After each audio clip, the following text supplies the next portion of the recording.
Hey friends, it is Ask a Flower Farmer and it's Wednesday. It's your friend Lisa Mason Ziegler, and thanks so much for joining me here today. I'm still kind of adjusting my tripod here. And I don't know if everybody else is all charged up about seed starting, and so for my last frost date, which is usually about mid-April, we are just now getting really rolling on our warm season seeds. And y'all, oh my gosh, I'm just having so much fun because, we're doing so much test growing this year and image growing that it's like I'm growing stuff I haven't grown for a long time, and it's just so totally amazing. We realized this morning that I'm going to have an entire bed. We have so many cosmos now in so many different colors. What's the name of that one, Lane? Apricot lemonade. Apricot lemonade. Who could not grow that, right? So I'm just so stoked about growing all these different cosmos. And you know what else is going to have an entire bed on our farm this year? Is marigolds. We are growing, have you ever grown the no scento? You know what that means? No scent. Oh! I mean, like a marigold, the foliage is what has the fragrance. And so we're super stoked. That was highly recommended to me by one of my good friends. And actually, you can see Amy. She is actually a friend of the farm, and her post is on my Instagram page today. You should follow Amy's garden. Amy is a flower and vegetable organic farmer, full-time, full-fledged, 25 years in. So she has some great posts on there. Anyway, she totally loves that marigold. So we've got it, y'all. So if you would like for me to answer your questions, that's what this is all about, right? Questions about growing flowers, flower farming, business, even farm dogs. Put them in the bubble down below with the question mark. That way I don't have to scroll through everybody's names and potentially miss a question. So this past weekend, I do a live stream on Saturdays from the farm on YouTube and Facebook. And I'm starting seeds on there. This past week, I started some coxcomb, and it's sprouted. I moved it off of the heat source this morning, the seedling heat mat, over to the grow lights. And Bobo will be at the farm tomorrow, and she has a boatload of seeds to start. Lane just handed her this huge bag of seeds. So it's going to really be fun. So check that out. And if you don't catch me live on Saturdays, you can always go back and watch the replay, right? So things are starting to happen. Cool flowers are the fall planted, and very early spring they're weeded. We're getting them thinned, and they're ready to roll. Literally, I took a picture of a bachelor button blooming out in the garden this morning. So things are really starting to happen, but I'm doing an experiment, right? So we are planting at least 2 more successions of cool flowers beyond the very early spring planting time to see kind of how it works. And I posted a picture on my Instagram today of the little shade shelter that Bobo and I made because we planted some, and it was into black film, of course, because that's what was there, into the Bio 360. And it was kind of a sunshiny day, so Bobo and I made him a little shelter, a little house over him. Anyway, you can see that picture over on my feed. So there's a boatload of questions, so let's get this party going. So, first question is Sunlit Meadows Farm, nice name. Do you pinch straw flowers? So, yes. We pinch any annual that is a brancher, meaning it has multiple stems on it.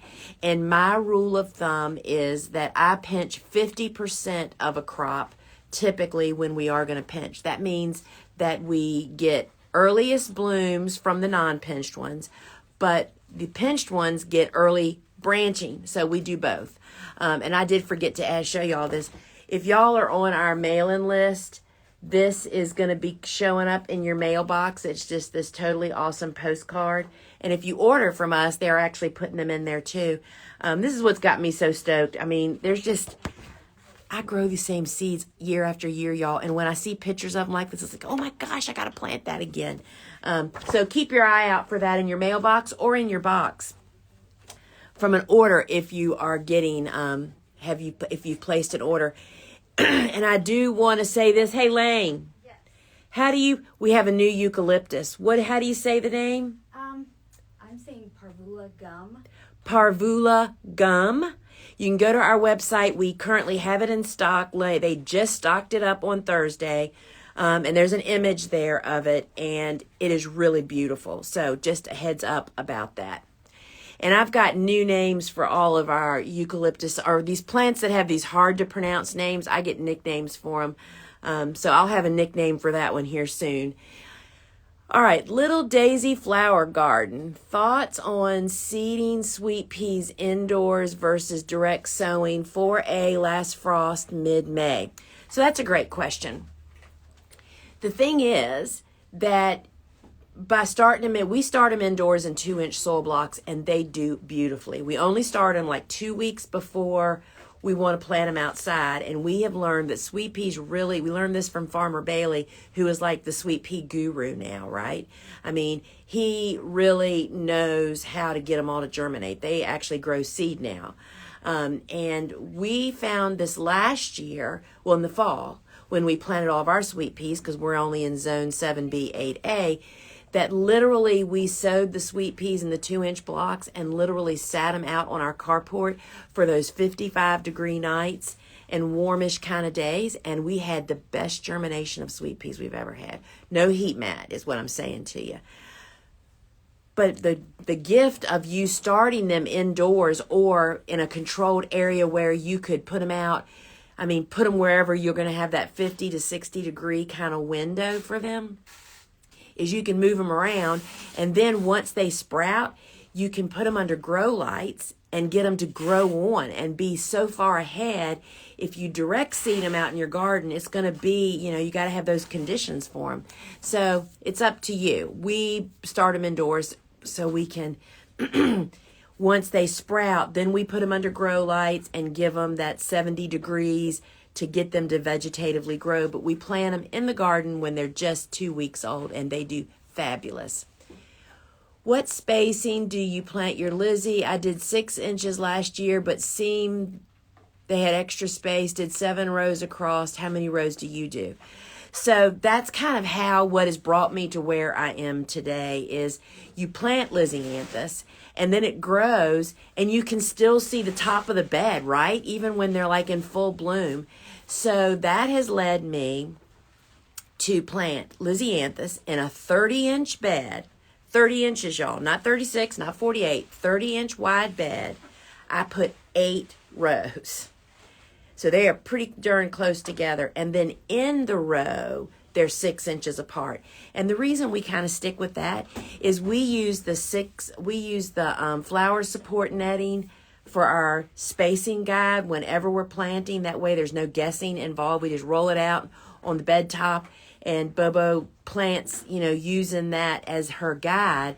And so keeping them 6 inches apart in the running row, but there's 8 rows side by side.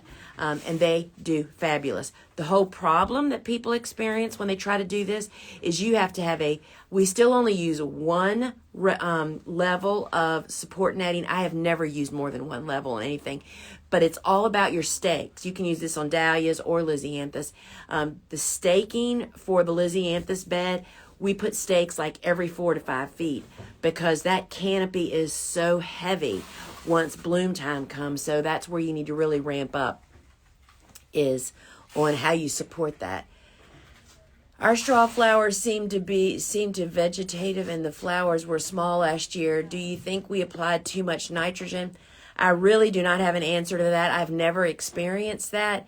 But certainly I'd put that into a search engine to ask exactly what you just asked me and see what kind of responses. Some university or some person somewhere has probably got a document or an article on that can actually answer that for you. Earthen Seeds, hello. How early is too early to plant out phlox with floss cloth? I do not grow phlox. And there's a lot of different kinds of phlox. There's perennial phlox and there's annual phlox. If it's a perennial, then obviously it's kind of winter hardy, right? If it survives winter.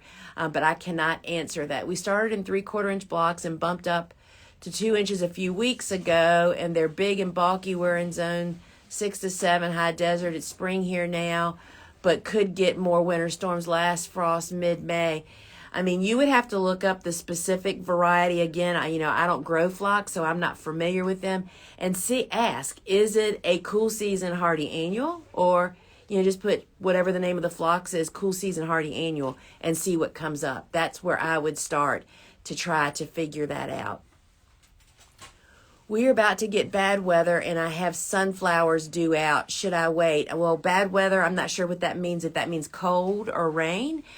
So we are planting sunflower. The sunflower project is we're getting sunflowers in the ground, hopefully this week, 3 weeks before our last spring frost, and they're row covered. But if you're expecting a snowstorm and they're not planted yet, I would surely wait to plant after that. And, that just means they won't be damaged if they survive that. So, yeah.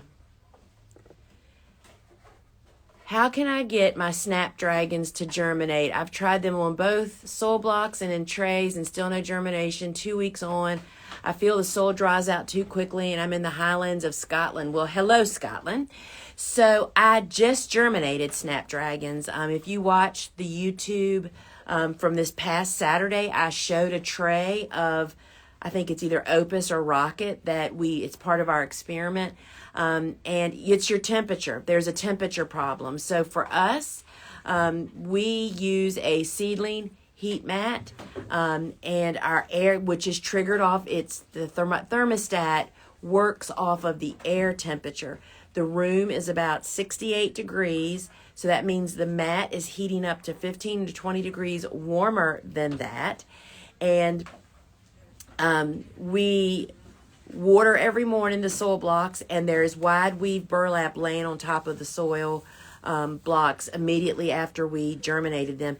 Snapdragons are surface sown, and you have to find a way to retain the moisture on the surface. I don't use domes or plastic just because it's just too easy if you don't monitor really closely to encourage fungus, like dampening off and diseases and stuff. So it's the surface moisture, probably. It's your temperature, I would say. And you can go back and see those. I was actually looking at them this morning. I am really pleased. We had almost 100% germination. So you've just got to work with your air temperature and what the temperature on your heat mat is, and keeping that surface moist. And I understand your pain. Once you get it, you will get it. Kristen, what would happen if you leave the seedlings on the heat mat after germinating? So they're going to start reaching for light. So the proper process is you put your trays on the heat source until 50% of them show signs of life and cracking. That means the heat mat has done its job, and you move it off of the heat mat to the grow lights. You shouldn't have them under grow lights and on the heat mat at the same time, because you'll toast your seedlings. You'll never keep them hydrated properly. That's heat from the top and the bottom, which is not what you need to have. So that the seedlings on the heat mat that aren't under a grow light are going to start to stretch and reach, is what'll happen. Do you recommend wetting the soil for soil blocking with hot water to kill any larvae, etc. in the soil? No, I do not, because you're killing all the good stuff. That's the whole point of our blocking mix anyway, in our recipe, is it's based on living stuff. It's based on compost. So if you are worried about fungus gnats, that's why we use Natrol once a week to kill any larva that is in the soil that's laid by adult fungus gnats. And so yeah, you don't want to kill. It's all. Then you're back to sterile soil, and we are not sterile soil people. Thoughts on using the taller hoops that could be used for row covers and also for support netting? I have never done that. I can see a lot of great reasons, so I have no firsthand experience on that, but I know that a lot of people do that. is it good to succession sow scabiosis? So that's a great question. So scabiosis, which is a flower we just absolutely adore, especially the blue one. I mean, who doesn't need another blue flower at any time of year, right? So we fall plant it. We very early spring planted it this year, and then it's part of my experiment of how far we can push it into the season to plant for succession, because scabiosis, when we fall plant it, it is literally as tall as I am. I mean, it's like 60 inches almost. And we don't need it that tall, but that's how tall it gets when it's fall planted because it's so well established. So we planted again in very early spring this year to see kind of how does that really push out the blooming a little bit, because it doesn't always, surprisingly enough. And now we've actually started more after our typical plant out date to see how that happens. So I would say to you, yes, I mean, if you want to try that. The thing that I caution people to just keep, this is what I'm thinking about our experiment and the way that we farm. First off, our niche is that we are seasonal garden farmers, meaning I'm outside in the field. I have no hooper greenhouses, right? And we embrace the seasons, meaning, yes, I do try to sometimes extend a little bit if it's profitable and it works. That's a good thing to do. But I find that so often, and this can happen to me, is that I'm spending way too much brain power and resources trying to push a flower beyond its normal season, when that means you aren't maybe embracing the next season and doing all that you can do there, which would be so much easier. Less labor, less pest and disease problems typically. So while we are experimenting right now, seeing if there are some cool flowers that would be really beneficial to have them later, the thing I'm looking at is, are they abundant enough? Are they tall enough? Are they still getting good stem length even though we're pushing them further into the heat of summer? And are they disease and pest resistant? And, it's like, I know for us with our customers, Snapdragons are a perfect example. We grow a ton of snaps. We grow a bunch of different kinds because, they kind of fall out at a little bit different timing. And we're pushing the envelope on some of those this year. But frankly, when the zinnias and the coxcomb and the sunflowers really get rolling, our customers are like done with snaps. They've already had them for like 8 weeks or however many weeks it is. They're ready to move on to summer hot colors. And so I just wanted to say that's the thing that we work so hard sometimes trying to push something beyond its limits, where it's just, that's kind of the secret to my success as a commercial flower farmer, is I give nature a hand instead of trying to overcome nature and the environment that I have, because it is far less work. You have a higher rate of success, and it just works out better, So anyway, that's just my 2 cents worth. So, but I think Scabby with the blue cockadee and the red fire king, I love all the colors, but the red and the blue are super unique and super useful. Who wouldn't want to have red Scabby at 4th of July? I don't know if that's possible, but holy cow, that could be really useful, We always have cat fights at our members only market for red zinnias for the 4th of July weekend. And red coxcomb and red celosia. All right. For the early planting of sunflowers, after planting, do you hoop and cover no matter the weather? Some days are getting up to 70 degrees. What a great question, Kelsey. So Kelsey's talking about our early bird sunflower project, which I just spoke of, that our goal is to have transplants that are 2 to 3 weeks old, but to begin the weekly planting 3 weeks before my last frost date. Yes, to answer your question, even when it warms up, because guess what? Sunflowers love it hot. And as long as you don't have them planted on black film that's going to toast them, that heat pushes them to grow more. So yes, we hooped and covered them, and unless a snowstorm was coming, which hopefully that doesn't happen, the covers would be up even on warm days, because that just actually just pushes the sunflowers along even more. Chris, I did the dark 55 germination trick for 12 days on Buplurum. I had about half germination now. What do I do? Zone B, they're very thin and leggy. So, all right, Chris. So, I mean, once that 10 to 14 day window is over, I take the cover off. And if it's not weather that you can put them outside to harden them off, put them under grow lights. We did that immediately, and then it all gets leggy, and it'll be better next year. So once you figure that out, we did that this year on Amimagus, Daucus, Bells of Ireland, y'all. I had about 50% germination on the Bells of Ireland, following that same step as the Buplurum germination. But yeah, get them under grow lights. They'll straighten up some. And we don't thin them if you put multiple seeds in each plug, and plant them out as soon as you can get them hardened off and ready to roll. Bunky Uncle. I'm concerned about the drainage in one of my beds. Which of the warm season annuals or any of the plants you grow for cut flowers is most tolerant of slower drainage? Zone 8, South Mississippi. So just really depends on what that really means. There's like a wide window of just how bad that drainage could be. Sunflowers are thirsty. You know, you don't want, I would say no celosias for sure. Probably not zinnias. Sunflowers, you want big, robust root systems is what you're looking for.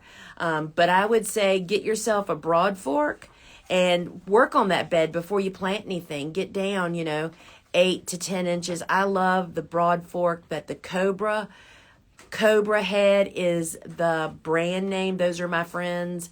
It's made here in the United States, and I have 4 broad forks, y'all. I love theirs. Everybody gave me a broad fork to try 3 years ago, and I really love theirs. But you should broad fork and lay a couple inches of compost down after you broad fork. That's going to work its way down into those cracks you're making. That's going to help to improve that. But that's tough on any plant to grow in that kind of situation. It just really depends on how bad it is, frankly. Earth and Seeds, do you thin Buplurum? I do not thin Buplurum or Iceland poppies.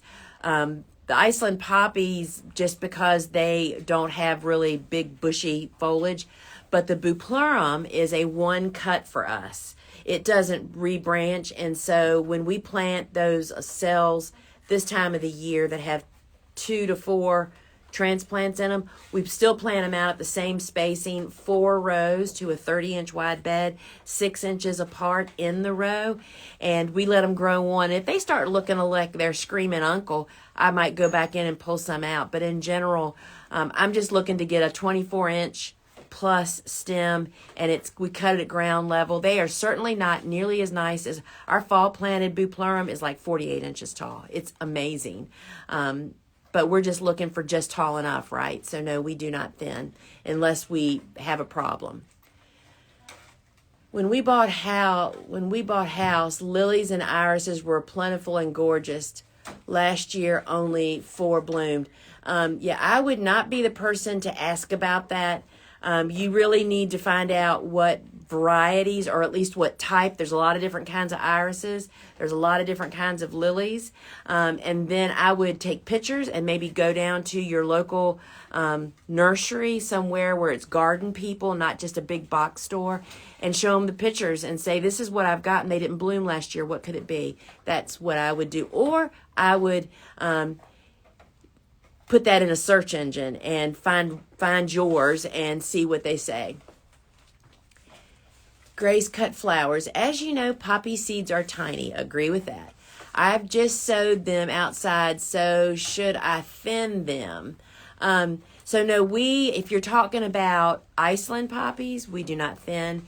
If you're talking about the giant poppy pod poppies, we do thin those, but not until they're up and growing and about 5 inches or more tall. Then we thin them out, and you have to pull. You cannot dig them out and try to transplant them.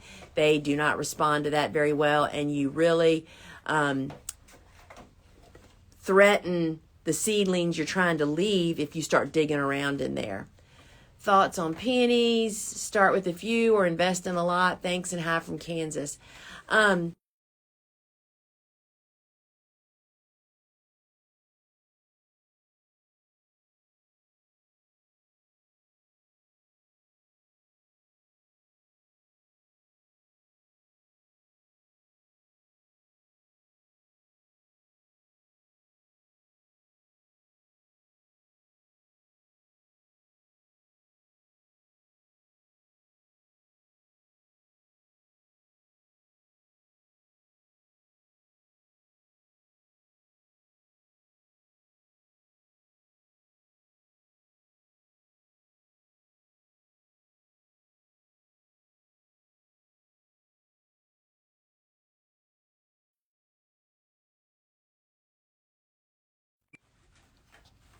Can y'all hear me yet?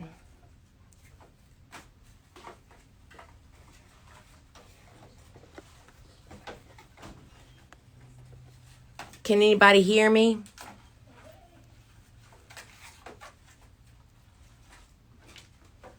Yes. Okay. So somebody answered yes. Great. Thank you. Sorry about that, y'all. So I'm on the peony question.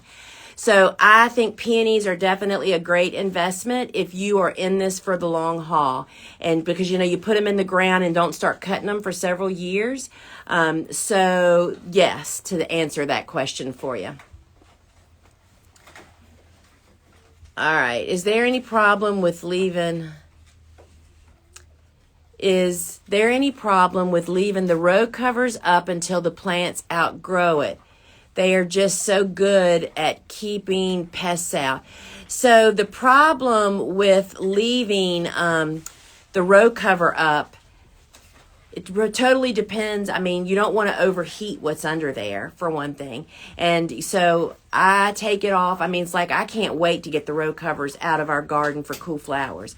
It just makes a real challenge for walking in the pathways, getting everything weeded, and we want to move on to get our netting up. So you just don't want to overheat anything under there is the big concern, especially with cool flowers as the days are warming up.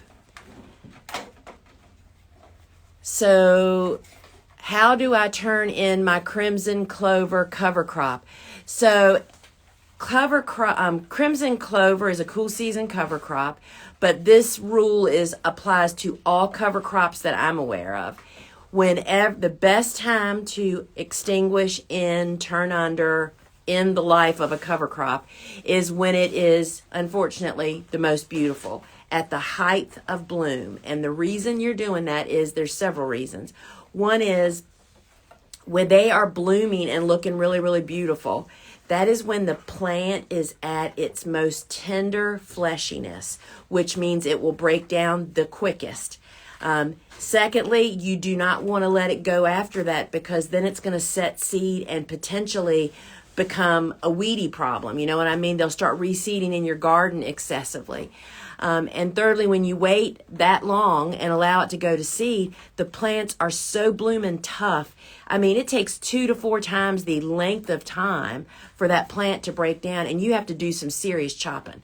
So the way that we extinguish cover crop or crimson clover, there's several different ways. It just really depends on how quick I need the space underneath that it's planted in. One is you can, once it starts to bloom, you can pull a silage tarp over it. And if you're having bright sunny days, it will quickly heat up under there and wilt the cover crop, but it does not happen fast, y'all. I mean, weeks of time. Secondly, you can mow it and then do what I just said. Or you can mow it and till it and turn it under. A lot of people like to mow and then tarp it to kill the plant and then plant right through it. And then it's kind of like a dead living mulch. So that's the way you can do it. Those are several different ways. My book, Vegetables Love Flowers, has a few pages in there designated to the 2 cover crops that I recommend for when people are ready to start. Cover cropping is not for a new flower farmer necessarily. It's kind of difficult to get that all worked out, and you need to master flower farming first. But the two that I recommend are buckwheat for warm season and clover for cool, and it talks about it in there. So someone is asking, do you pinch all celosias? No, I don't do all for anything. It's just nothing is that simple. So there are some celosias that are single stem, mean one plant, one bloom, and if you pinch them, you get nothing worth use as a cut flower grower. And then there's celosias that branch. Of the celosias that branch, I practice what I mentioned earlier, that when I pinch 50% of a crop, so that I benefit the early blooms from the unpinched ones, and I benefit from the early branching to begin on those that were pinched. So you have to know which type of celosia it is. Is it a single stem or is it a branching? Mima.